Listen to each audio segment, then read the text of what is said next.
Kita berhasil karena kita didukung oleh Presiden ke-7. Tepuk tangannya kurang semangat.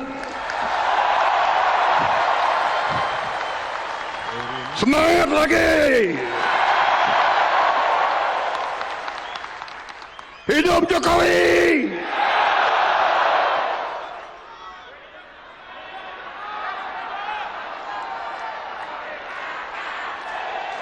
Terima kasih, terima kasih, terima kasih, terima kasih, Pak Jokowi, Pak Jokowi. Karena saking kuatnya Bapak Presiden Prabowo Subianto, dikit-dikit yang salah Jokowi, dikit-dikit yang salah Jokowi. Dikit-dikit yang salah Jokowi. Coba sekali-sekali nyalain Pak Prabowo. Nggak berani. Karena kepemimpinan dan determinasi Pak Prabowo sudah sangat teruji. Kita tahu tadi sudah disampaikan oleh Pak Prabowo.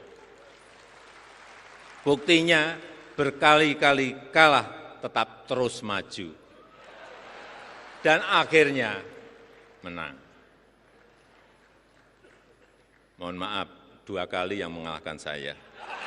Sangat-sangat menghargai dan sangat-sangat memberikan apresiasi kepada presiden-presiden yang terdahulu. Bahkan pada saat pidato juga menyatakan, tidak boleh yang namanya mencela Ibu Megawati, tidak boleh mengkritik Ibu Megawati. Ini kan salah satu statement daripada Pak Prabowo yang jelas. Bahwa Pak Prabowo mengatakan bahwa semua presiden itu adalah sesuatu hal yang mereka itu beliau-beliau itu berjasa kepada negara. Nah, ini adalah sikap negarawan dari Pak Prabowo sendiri bahwa Pak Prabowo ingin sebagai seorang presiden yang mengayomi seluruh rakyat dan juga memberikan rasa damai bukan rasa benci. Itu yang jelas. Begini. Nah, kalau jadi saya harus ada 2 perbedaan. Iya itu makanya dijawab dulu pertanyaan saya. Bentar dulu.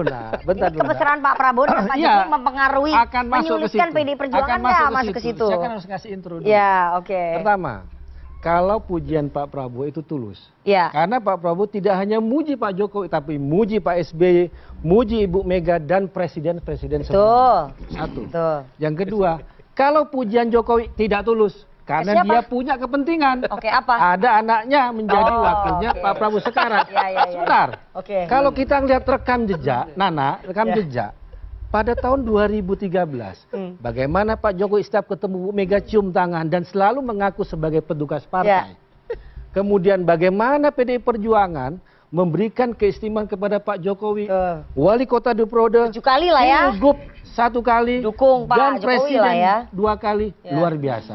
Tapi ketika kepentingan berbeda, dia berkhianat.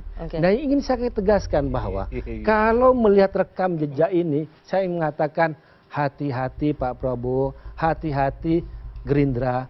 Ini kalau kita melihat rekam jejaknya Jokowi ya, penuh dengan pengkhianatan. Dia bisa memuji kalau ada kepentingan. Saya harus tegaskan ini. Saya harus tegaskan. Kalau sekarang ya mungkin dalam suasana saya tidak mau menciderai, ini adalah hari ulang tahun semuanya demi kegembiraan, semuanya harus kita sanjung dan sebagainya. Karena secara etika dalam hari ulang tahun kan nggak boleh lah ada kritik, semuanya harus penuh dengan kegembiraan. Tapi ingin saya mengatakan bahwa kalau kami melihat rekam jejak Jokowi, bagaimana hubungannya dengan PDI Perjuangan, hati-hati. Ini orang hanya muji kalau ada kepentingan. Kalau kepentingan tidak ada, dia bisa berkhianat. Hati-hati. Itu Prabowo pasti akan maju di 2009 tuh, dan Gerindra memutuskan itu di dalam rapat organisasi yang tertinggi. Artinya itu sudah final dan mengikat. Tinggal mungkin disosialisasikan atau pasti akan disosialisasikan ke Kimplas sehingga juga Kimplas itu terikat dengan keputusan yang sama. Kendati tentu partai-partai anggota Kimplas itu juga punya kebebasan untuk mencalonkan ketumnya masing-masing atau outsource dari manapun. Tetapi satu hal yang pasti bahwa penetapan Prabowo sebagai calon presiden di 2009, hal yang sudah mungkin diantisipasi atau ditunggu oleh banyak orang, itu menimbulkan semacam sedikit kegaduhan politik, karena tentu konsekuensinya Gibran tidak mungkin dicalonkan oleh Gerindra kan. Jadi Gibran mungkin akan cari partai yang lain. Assalamualaikum warahmatullahi wabarakatuh. Kita ketemu lagi di channel Hati Rakyat. Sebagaimana kita telah melihat dan mendengarkan sebuah cuplikan video yang begitu menarik dan mengundang perhatian, di mana pidato Pak Prabowo dan Pak Jokowi di acara Rapimnas Gerindra. Tentu saja hal-hal seperti ini memberikan kita sebuah pemahaman baru bagaimana kita menilai perjalanan politik di atas negeri tercinta ini. Pada pidato Pak Prabowo yang begitu menyanjung, menghormati, dan meninggikan Pak Jokowi, ya, sehingga pada saat itu seluruh gedung itu memberikan tepuk tangan yang begitu meriah. Dan pada saat itu juga Pak Prabowo mengakui bahwa keberhasilan Pak Prabowo sampai saat ini menjadi presiden itu karena dukungan penuh dari seorang Jokowi, di mana pada saat itu Pak Jokowi masih menjabat sebagai presiden dan menggunakan seluruh wewenang dan kekuatan untuk menggerakkan seluruh rakyat Indonesia untuk memberikan dukungan kepada Pak Prabowo. Sehingga Pak Prabowo sampai saat ini terpilih menjadi Presiden RI. Ya, tentu saja hal itu dilakukan oleh Pak Jokowi bukan karena tidak berdasar. Ya, karena kita tahu bahwa wakil dari Pak Prabowo ini adalah anak kandung dari Pak Jokowi sendiri. Ya, tentu saja seorang bapak atau seorang ayah akan memberikan dukungan penuh kepada anaknya. Ya, selain itu juga pasti ada hal-hal yang lebih yang lebih politik ya. Ya, cuman sebatas ini kita bisa tahu bahwa dukungan itu karena semata-mata anaknya menjadi wakil dari Pak Prabowo. Ya, mungkin juga kalau Gibran ini menjadi wakil yang lain, menjadi wakil Pak Ganjar umpamanya pada waktu itu, atau wakil daripada Anies, mungkin juga dukungan itu akan dikerahkan ke sana. Ya, itu faktor utama saya rasa Pak Joko Widodo memberikan dukungan kepada Pak Prabowo karena ada faktor anaknya di situ. Ya, bukan karena faktor-faktor yang lain. Kalaupun ada faktor yang lain, itu kemungkinan besar ya kecil kemungkinannya ya.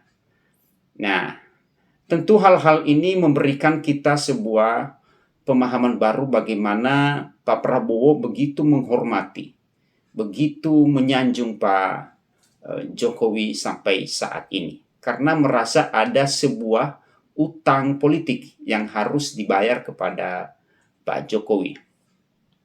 Dan bukan hanya itu, Pak Prabowo bukan hanya dia memberikan penghormatan kepada Pak Jokowi saja.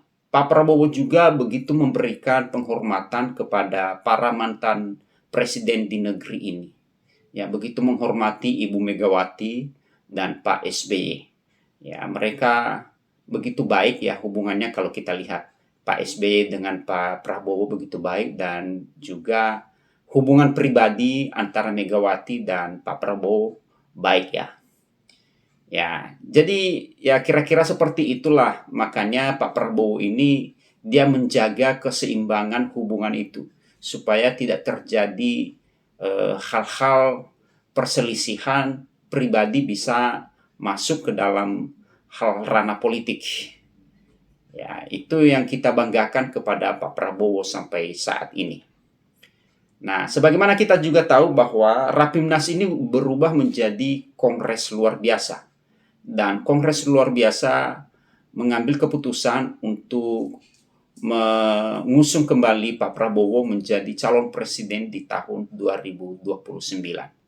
Ya, tentu saja para politisi ya menilai dan memasang ancang-ancang tersendiri untuk bagaimana bisa bekerja sama lagi. Ya, tentu saja dengan pertimbangan-pertimbangan, dengan berbagai macam hal yang harus dipikirkan.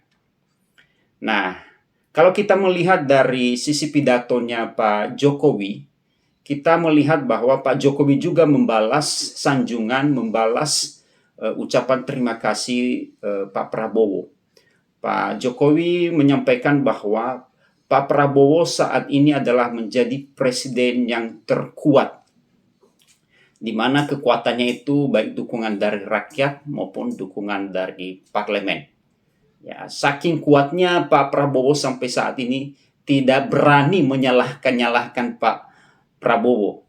Ya, akhirnya Pak Jokowi mengakui bahwa yang disalah-salahkan adalah dirinya sendiri. Ya, saya rasa juga nggak seperti itu ya, karena memang rakyat mengetahui ada kesalahan-kesalahan, kekhilafan-kekhilafan yang dilakukan oleh Pak Jokowi sendiri, seperti mengatur undang-undang di MK dan lain sebagainya.